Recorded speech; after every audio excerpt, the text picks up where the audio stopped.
what's up? This is Tim with Studio4Media.com and welcome to another tutorial. Today we're going to be talking about global illumination inside of Maya. And we're also going to be going over a couple different techniques to create realistic renders.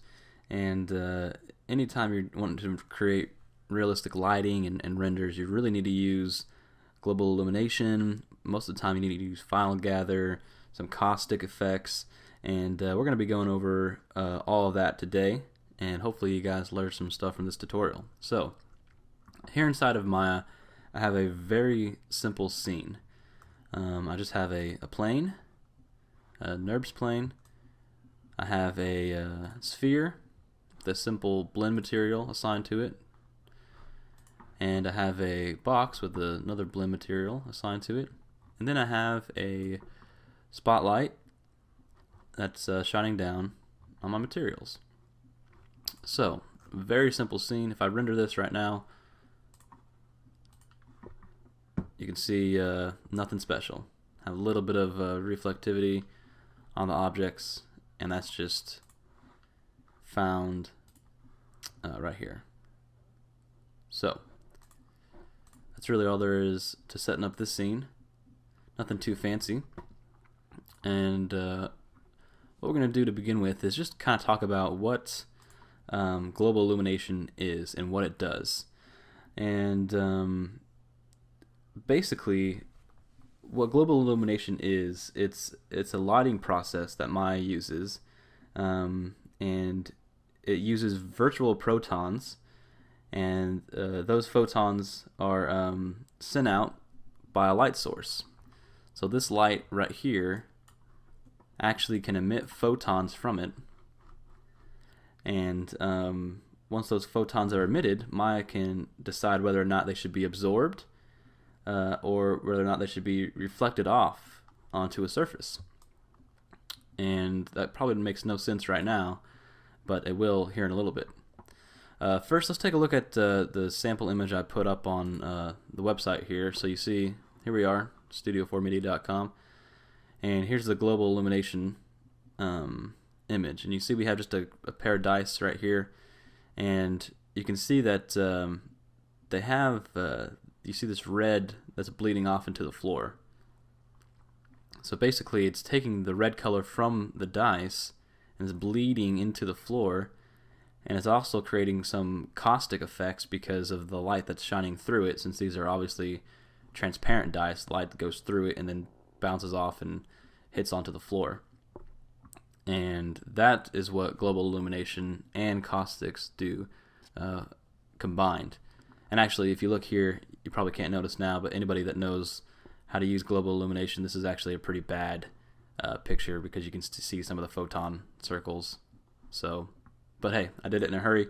So let's go ahead and get started, and all of this is going to make a lot more sense once we dive in and start taking a look at the different techniques. So with our light selected, just a simple spotlight, and let me go over this real fast. The lights that you want to use when you're creating this type of effect, you want to use these three lights. You want to either use an area light, a spotlight, or a point light. Because those are the lights that it's easiest to create this effect with. Some of the other lights you can't even do global illumination because you can't emit photons from them. You can do directional light, but that's it's pretty complicated. It's not complicated. It's just different. So that'll be a tutorial for a different day. But for now, use one of these three lights. I'm just using a spotlight. With spotlight selected, if you scroll down to the mental ray tab, you see under the caustic and global illumination setting a checkbox that says emit photons. If we hit that and turn that on, you see now this light is emitting photons from it, and it's bouncing off these objects and off the floor. And we have these boxes down here, caustic photons and global illumination photons, so we can differentiate whatever that word is. We can use different values is what I'm trying to say. And so that's very handy. Let's go into the render settings so we can start start diving in on how to do this type of stuff, because right now you see you can't change these different photons. They're blocked out. But if we go into our indirect lighting tab and make sure we have mental ray as our renderer, go down to global illumination. If we turn this on, we'll just start with global illumination for now, and we'll do caustics later. Turn that on, and now if we select our light again, you see we can change the global illumination photon value. And let me just take a quick render without global illumination on, so you can see what we have set up. So here we go. I'm going to save this image, so we just have a simple image with the sphere and a cube. Now if we turn our global illumination on and just leave it at the regular settings, you're going to notice we get a little bit of reflectivity here on the floor, and then also you see these little circles everywhere. So, and you can see too, if I save this image and scrub back and forth between the two images, on this image here, you see some of the reflectivity in the floor. That's just because the plane is reflective, but you have no color bleed. This floor is not red whatsoever from this object. If I go back over here, you can see that this area over here is red and this area over here is green, because photons are being bounced from the light and recognize this is a red object, and it's bleeding over into this area and this area right here. So you can definitely see a huge difference just from turning that on. Now we can make some changes here. You can tell Maya how many photons you want to be emitted from that light, and I'm just going to leave these render settings up for now. And you can also increase the accuracy, the radius, and the scale, which is also like the color, so you can change the color. Now what the accuracy does is basically sharpen it up, make it look a lot better, and 64 is pretty low. So we're going to bump that up to say 250 for now. And you can also turn up how many photons are emitted, but let's just see what that did just from bumping up the accuracy. Let's see if we can get rid of some of those circles. So now you can see this is what my image looked like before. You see all these different circles everywhere, and very low resolution. Each one of those circles is actually a photon. So with the accuracy increased, it's smoothed out, looks a lot better, and you can see the reflectivity a lot better. Also noticed from this image to the very first image, the light is only coming from the top. So this top part of the sphere and cube is lit, but then if you look at the bottom part, it's not, because the light's only coming from the top. Well, since this is a white object, the light is bouncing off of that and lighting the underneath of the sphere and of the cube. So if we go back to our other images, you can see here this is actually brightened up quite a bit, and so is this, just because of the indirect lighting that's being applied from the global illumination. So let's talk about the radius here. Radius is kind of hard to explain. Basically, there's a rule of thumb with the radius on global illumination. There's actually a formula that you can follow to determine what to set this radius value at. And that formula is the bounding box height inside of Maya, the number of photons you have in your scene, and you divide that by 2,500. So you take the height we have here, so we are off the ground about 2 Maya units, and you can tell if we go into our side view how many units we are off the ground. So about 2 Maya units divided by the number of photons in our scene, which is 10,000, divided by 2,500. And it's probably going to be something like 0.5. So if we start with a value of 0.5, that is how you determine what to set your radius at. approximately, and you can change it. But basically, you don't want to have your radius set to some outrageous value like 4 unless your photons are at a value of like 90,000. So that is generally a good starter. That's what I always start at. So we brought it up to a value of 0.5, and you're going to notice we have some more light around here, as well as over here. And since we have these circles, you can go ahead and bump up your accuracy again, maybe a value of 5, or let's say 400. Render that out, and that cleans it up quite a bit.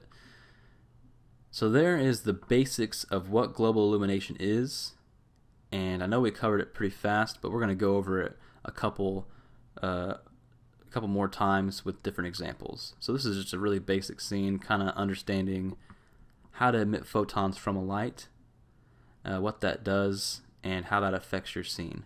So you can really see the difference from when we first started out to making a couple simple changes. And it really makes your scene look a lot more realistic, because this is the type of effects that are happening in the real world without you even knowing about it. Because that's just what happens. Color either gets reflected or absorbed by the light that's being emitted onto it. So let's go ahead and move on. I'll just create a new scene. Don't save.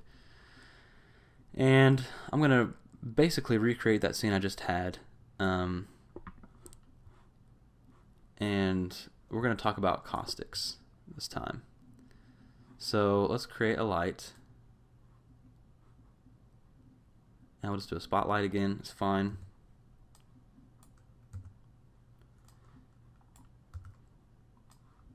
Rotate it down 90 degrees. And let's create a cube.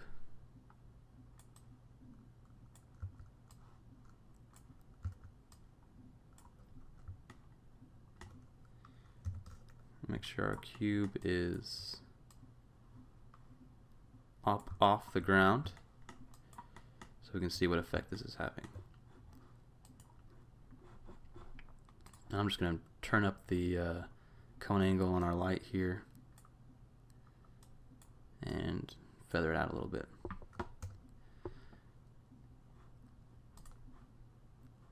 Okay, let's zoom in so we can really see what's going on here. Alright, so we have our cube here. We're up off the ground about 3 Maya units. You can see nothing special is happening. Let's go ahead and assign a material to it. Over here in the hyper shader, let's assign a new blend material. Change the color to blue.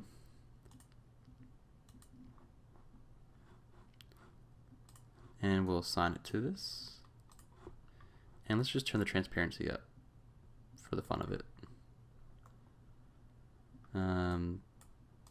This stuff, I don't know, you can do whatever you want with this. I'm just messing around here. Alright, so we have a blue box and nothing's happening. Let's take our light, and we're going to be doing almost the same process. We're going to emit photons from it, and this time we're going to, under the mental ray renderer, indirect lighting tab, we're going to turn on our caustics. And now we can select our light and talk about how many photons are coming out in the caustics menu. But what did that do just by itself? So just turning that on, what did that do? Let's take a look. You're going to notice when you start messing around with these values, you're going to be getting a lot faster, or I'm sorry, a lot slower render time. So yeah, just keep that in mind. The more you start messing with these values, and you increase the photon amount, you increase the accuracy and the radius and that type of stuff, you're going to get a lot higher render times. So you can see there, just by increasing, or just by the stock caustics, when we just turn that on, the stock effect is just showing some light going through our object. And you can also see over here a little bit of a blue tint that's being applied to the floor. So this is really, really handy for scenes that you know that light's going to be shining through, like a glass or a diamond, some type of material that you know light's going to be shining through it, and it's going to be reflecting that light, and it's going to be making weird looking things on the environment around it. But let's keep talking about this caustics here. I'm going to save this image. You also notice it affected the box a little bit.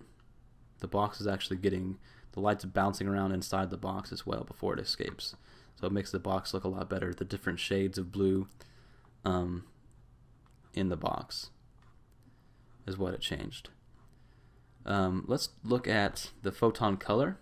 You can actually change this color to something that will match your scene a little bit better. So if we did like a lighter blue, and you can actually change the scale here, and that's going to change the color as well, and we'll make that a darker blue. And just from changing that, you noticed in our other scene our caustic emission was white. And this is going to change it to more of the color that's going to match our scene, so a bluer color there.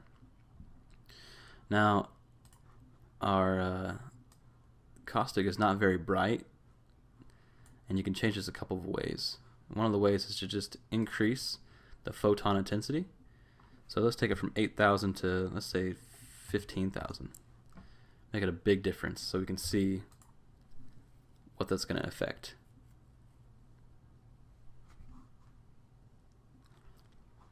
So if I save this image here, you can see the difference there.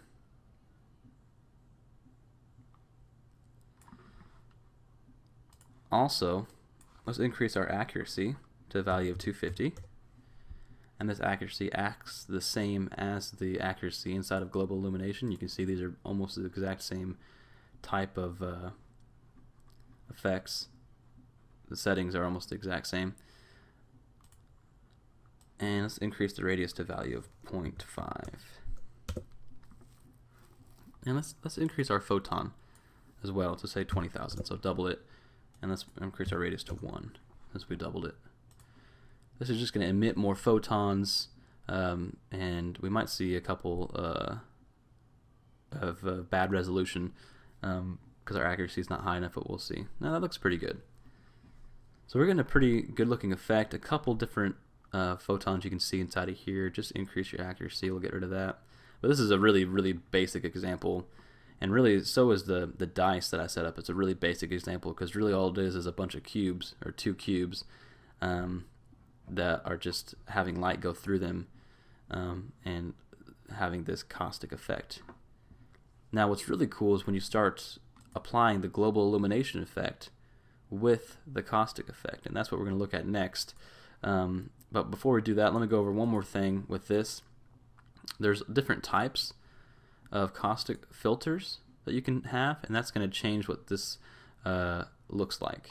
So if I save this image, change this to a cone, and re-render it, you might not notice any difference in this scene, but you will definitely notice a difference once you start increasing these values, and also when you have a more complex object. And let's see if we can see any difference here. So this is a cone, that was a box, and you can see a little bit of a difference. Cone is more defined, box is more smooth. Then you also have one called gauze, and you can see what that looks like here. But that's just basically changing the type of filter you have applied to it.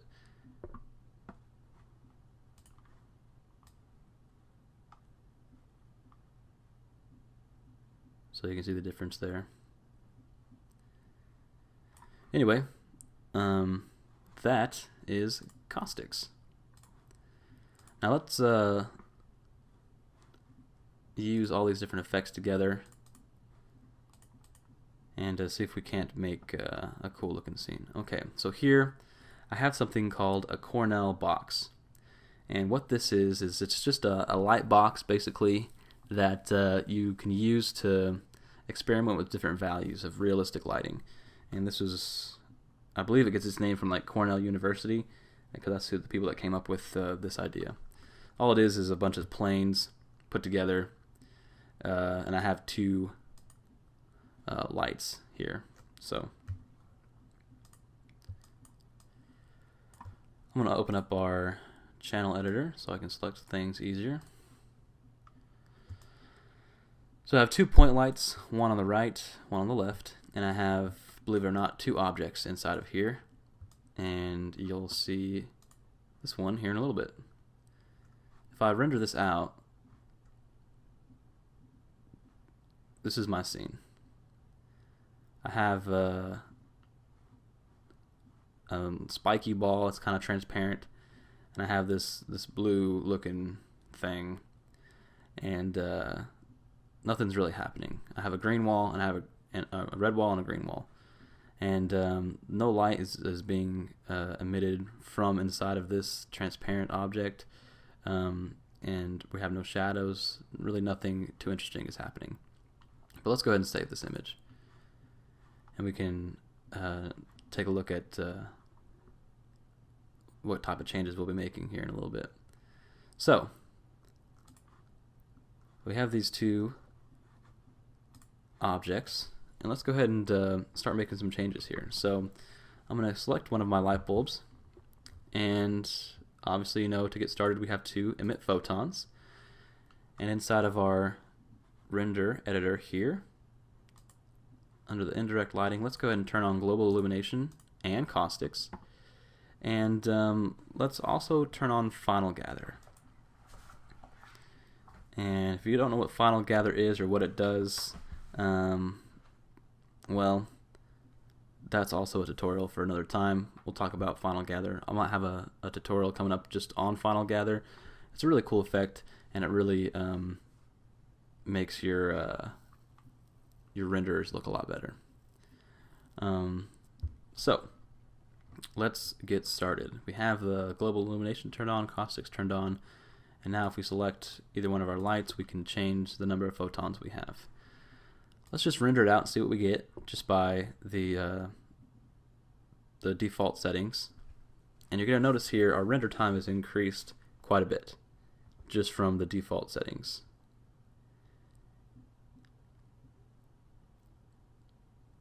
So we'll let this render out and see if we can see a difference between this and our other render. So our scene is brightened up a little bit because of the light that's bouncing off the walls and objects, and we have a little bit of caustic effects on the wall here, but I don't really see any color bleed anywhere, and I don't really see any caustic effects that look realistic. So we're going to make some changes. But first, let's go into our shadows, and let's turn on shadows into this scene. So we'll turn on ray trace shadows, and right away you want to increase the shadow radius. So let's just make that a value of 2. Shadow rays, let's turn that up to a value of 40. And the ray depth limit, we'll just make that a value of 10. And let's just see what we get here. I'm not going to spend too much time on shadows. I'm just going to at least make it so they look halfway decent and they're not bad shadows.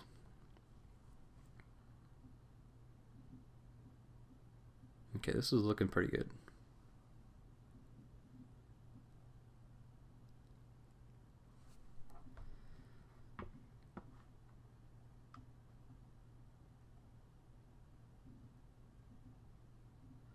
So see, we're getting some depth now. You can see the shadow of this spiky ball on the wall. This obviously has shadow from this light coming off this way, and it's looking a lot better just from the shadows. But let's go ahead and mess around with the global illumination settings, And if I didn't tell you, I don't remember if I told you or not, this is the type of material I have on it. It's just a blend material, and the transparency is turned up all the way. That's all it is. This one here is just a blue material, and I just put a bump map to it, just a noise bump map, and just really simple stuff. Nothing too fancy. So, and obviously the wall is just a red blend, and this is just a green blend material. So that's all there is to that. Let's go ahead and mess around with our photons that we are emitting. Let's increase these up quite a bit. I'm going to say that this caustic photons, let's do 25,000. And the global illumination, let's do 35,000. Now since we increased those, we definitely need to mess around with our render settings here. Under the global illumination tab, let's increase our accuracy to a value 1025 maybe. And using that formula, based on how many photons we have and how high up our object is in the scene, we're going to have a value of about 1.5. And you don't really have to use that formula. All I really do is I know that, okay, if I have the standard amount, which is 10,000, I'm going to have a value of 0.5. If I increase that, value of 1. If I increase that even more, value of 1.5. You just go up by 0.5 each time you increase these photons over here. That's what I do. I don't actually bust out my calculator and divide it by, 2,500 or whatever. So let's go ahead and start with that on our global illumination tab. With the caustics tab, let's take the accuracy and we'll bump that up to a value of 515.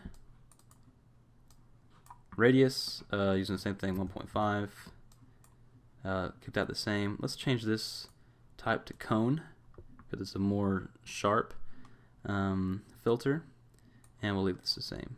And the final gather settings I'm just going to set to default is fine. And we've made quite a bit of changes, so let's take a look at what this looks like with those changes that we've made. You're going to notice our render time is increasing quite a bit, and this scene should look pretty good. We might need to increase the lighting intensity on our lights, but we'll have to wait and see.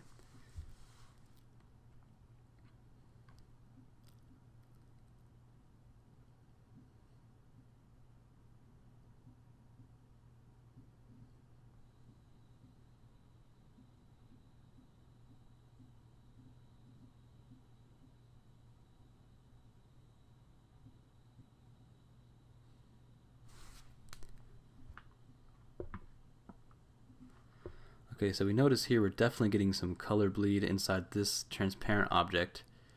You can see we have the green from this wall that's being bounced off. We have this red, and so you definitely see a difference there.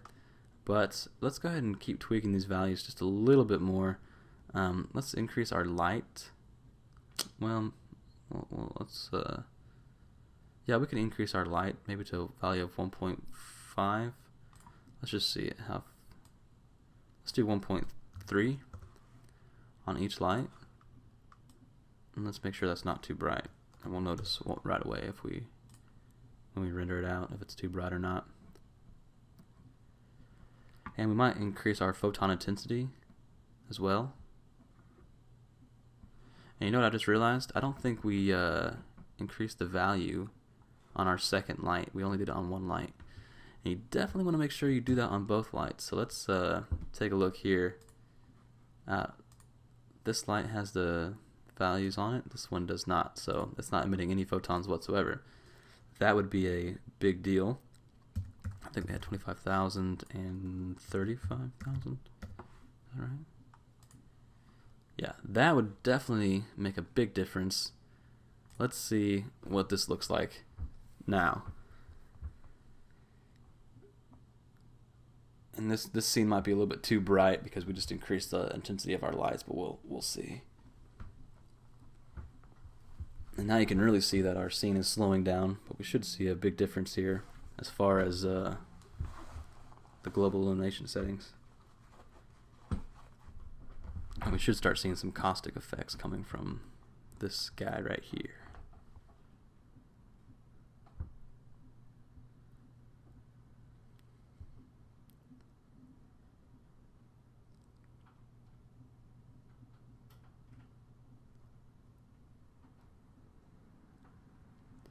Alright.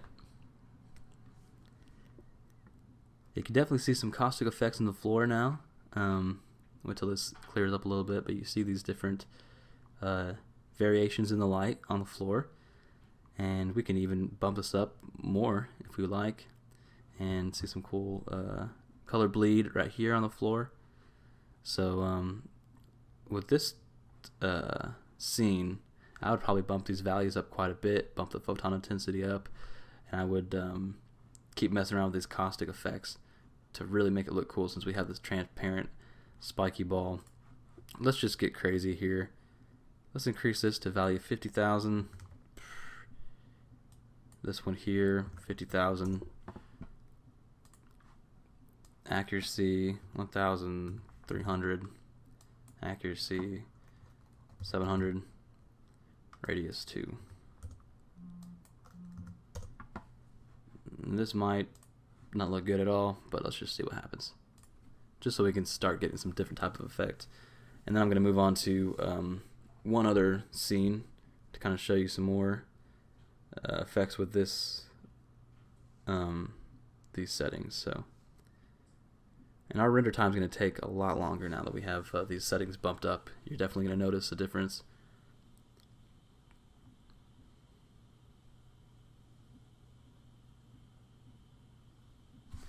So I can already see definitely some color bleed in the floor here from our wall.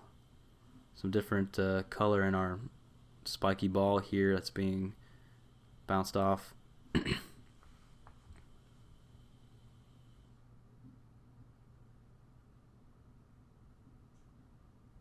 So this definitely looks a lot better. And if we take a look at our original image, it's kind of hard to see the changes you make if you just keep making them small changes here, small changes there. But if you look at the original image, you're like, oh wow, that definitely looks a lot different and a lot better. So we'll take a look at the original image here once we get this one rendered out. And this doesn't look too bad. Let's save this image, take a look at. So here's the image now. That was the original image. So there's no depth whatsoever. This is not being lit well. But if you see this, we're definitely starting to get some cool caustic effects, some nice shadow effects, some cool color bleed here. So that's how you use a Cornell box. Pretty simple stuff, but you can definitely see where using these type of effects is going to enhance your render quality and definitely make your renders look a lot better. So let's go on, and I'm going to show you one more example, and I'm just going to show you the final render so you can see what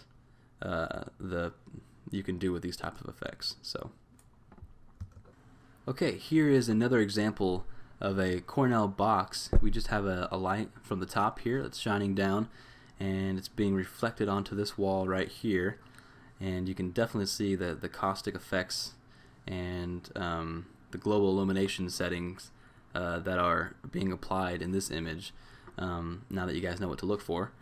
But I wanted to just show you this so you can see, you know, kind of a realistic way you could use these type of effects, because these walls aren't you know, a bright color. They're not transmitting any colors onto the object. It's just this object transmitting colors onto the wall.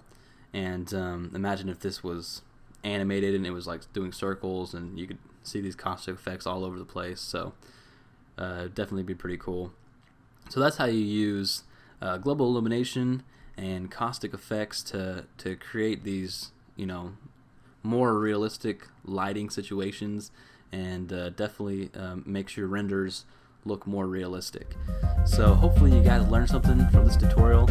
As always, thank you for watching, and take a look at all of the tutorials we have at studio4media.com.